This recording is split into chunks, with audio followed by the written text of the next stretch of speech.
I know a place that's peaceful and quiet. It's called the forest, but every year we start forest fires. A careless match, a cigarette, and poof, fire.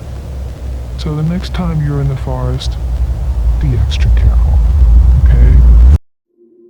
First up is North Sentinel Island. North Sentinel Island is one of the most forbidden places in the world. It is where the Sentinelese tribe resides, and they usually resort to violence to keep their isolation still going. The Sentinelese tribe have existed on the island for more than 50,000 years, as per the protection given by the Indian government. This island is forbidden for any visitor of any kind, and throughout history, encounters with the population have been met with violence. Now, in November 1961, Michael Rockefeller traveled to see the Sentinelese tribe when he went missing. Despite a 2-week search and a witness who supposedly saw him swimming in the ocean, his body was never found.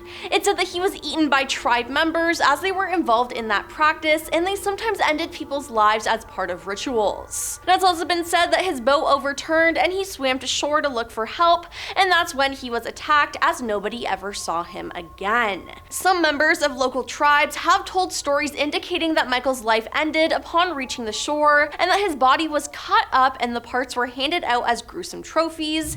And guys, please never try to go to that island, like, ever. Next up is Sulva Bay. Sulva Bay is home to hundreds of shipwrecks, with 216 occurring between April 1915 and January 1916 alone. Now, but even more concerning is the bizarre weather phenomenon that resulted in a mass disappearance. In August 1915, an entire army of soldiers vanished after walking into a strange-looking cloud. Onlookers reported seeing a large silvery cloud slowly engulf the British colonel, 16 officers, and 250 soldiers in a forest near the coast. Eventually, the cloud rose and joined with several others before moving against a strong wind and disappearing from view.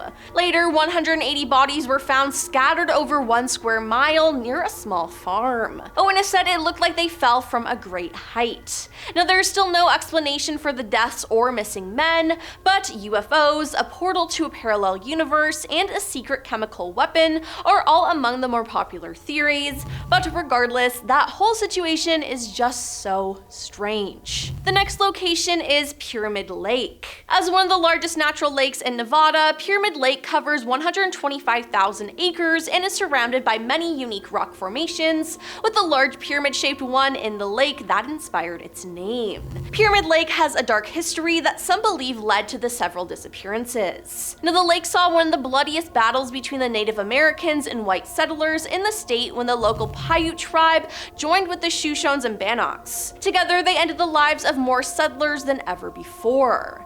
In addition, the Paiute tribe had long believed that Pyramid Lake was cursed. According to one legend, a mermaid from the lake fell in love with a tribesman, but his family disapproved of their union.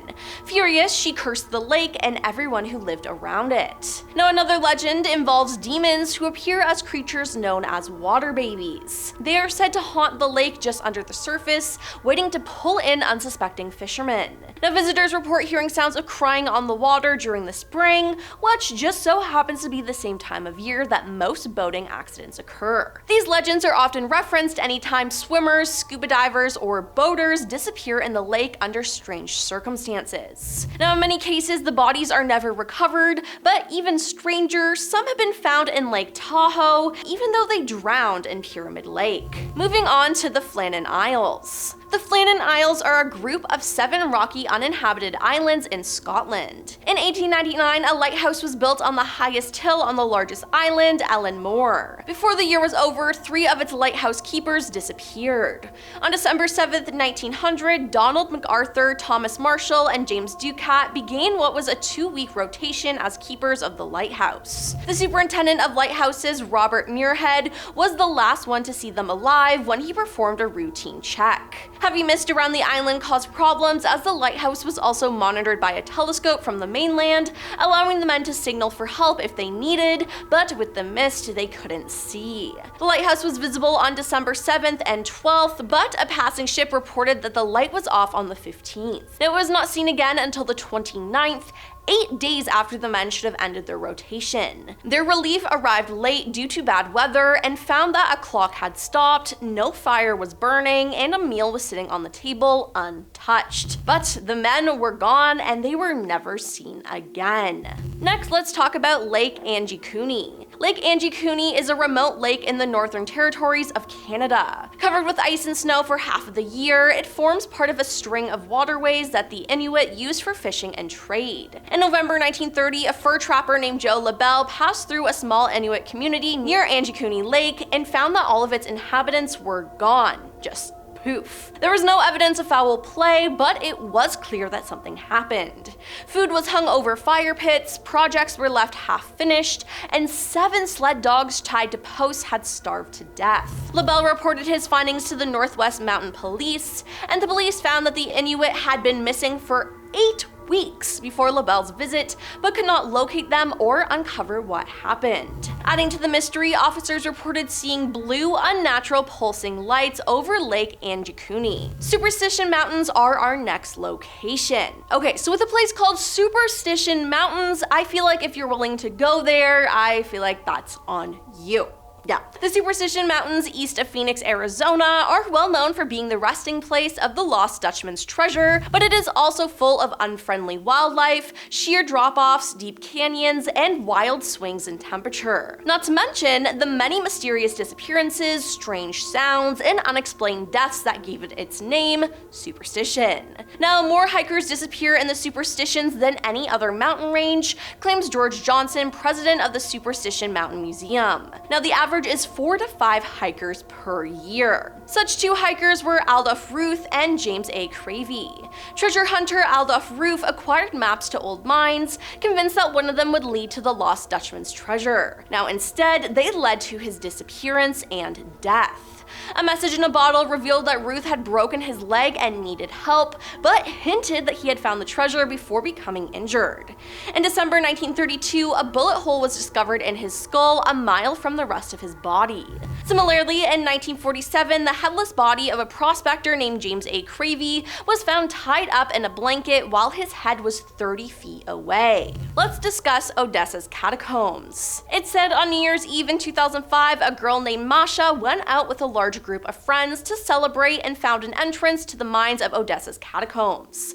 Now, the catacombs are not easy to navigate, especially when you're drunk like Masha might have been that night. By some estimates, they span 1,550 miles. Now, the teens are said to have stayed down there all night, but they left in the morning, well, without Masha. About 4 months after New Year's in April 2005, word spread among cave explorers that there was a fresh body down there. A photo taken in the catacombs shows 3 blank-faced boys who look like they're in their early teens, posing like they've just stumbled upon the body. In the photo, Masha is unidentifiable beyond simply being a human. She lies on her left side, legs curled like she's sleeping, while the upper half of her decomposing body has lost its form altogether. Now, 2 years passed and no one retrieved the body. Then it's said that a famous journalist delivered a story to government officials, and it's not clear what the journalist wrote, but allegedly the government got moving and removed the body less than 24 hours later. Moving on to the water tank. On January 26, 2013, Canadian tourist Elisa Lam checked into the Cecil Hotel in downtown Los Angeles. Now, when she never checked out on February 1st, nor had any contact with her parents, the Los Angeles Police Department was contacted. On February 19th, 18 days from the last time she was seen, Elisa's body was found floating and naked in a water tank on the roof of the Cecil Hotel. Her body was found due to hotel guests complaining about the hotel's water pressure. According to the hotel's manager, when she first checked in, she was staying in a hostel-style room with other travelers, but later was moved to her own private room due to complaints from her roommates about odd behavior. The last time she was seen was on surveillance footage on the hotel's elevator. Now, the footage shows Elisa acting strange, almost like she was hiding. After her body and the surveillance footage were found, it suggested that she was on some sort of hallucinogenic drug, but toxicology studies reported that there were no traces of any drugs or alcohol that could have contributed to her death. To this day, no one knows how she was able to access the roof or climb into the water tank and shut the 20-pound lid by herself. Next is the abandoned house. On May 8th, 2008, Josh Maddox left the house, telling his sister Kate that he was going out for a walk, but when he failed to return later that evening, the family became became worried. On May 13th, 5 days after he disappeared, his father Mike called the police to report Josh missing. The authorities, friends, and family scoured the neighborhood and nearby parkland where Josh may have decided to go walking, but after months of searching, nothing had been uncovered and hopes faded. Then, 7 years later, in August 2015, less than a mile away from Josh's home, property developer Chuck Murphy was demolishing an old wood cabin. Work to demolish the chimney inside the cabin started, and to the surprise of the demolition team, crammed inside the brickwork was a mummified body, which was later confirmed as Josh. His body was naked apart from a thin shirt, and his clothes were neatly stacked inside the cabin. An autopsy found no evidence of drugs in Josh's remains, and there were no broken bones, no knife marks, no bullet holes. They said it was very confusing, but that it was not an instant death. Now, whatever happened to Josh appears to forever remain a mystery.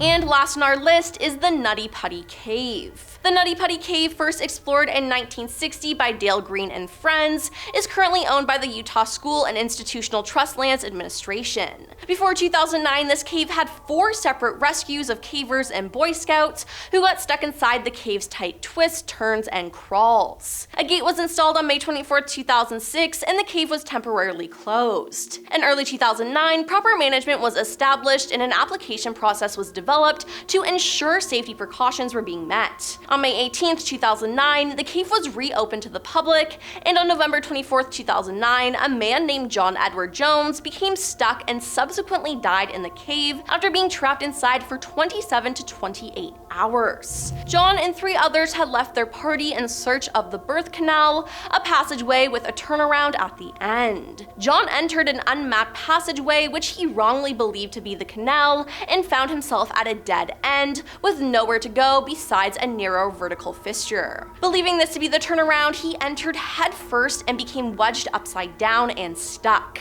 Now this sounds like an absolute nightmare. A large team of rescue workers came to his assistance, but all rescues failed and John passed away in the cave. Rescuers concluded that it would be too dangerous to attempt to retrieve his body, so the landowner and John's family came to an agreement that the cave would be permanently closed, with the body sealed inside as a memorial to him. Explosives were used to collapse the ceiling close to John's body, and the entrance hole was filled with concrete to prevent further access. But wow, what a horrible thing to happen. Well, that's all for our list of the top 10 banned locations people have disappeared from. Which disappearance freaks you out the most? Let us know in the comments down below, and don't forget to like and subscribe to our channel. I'm your host, Emily, and we'll see you next time. Peace.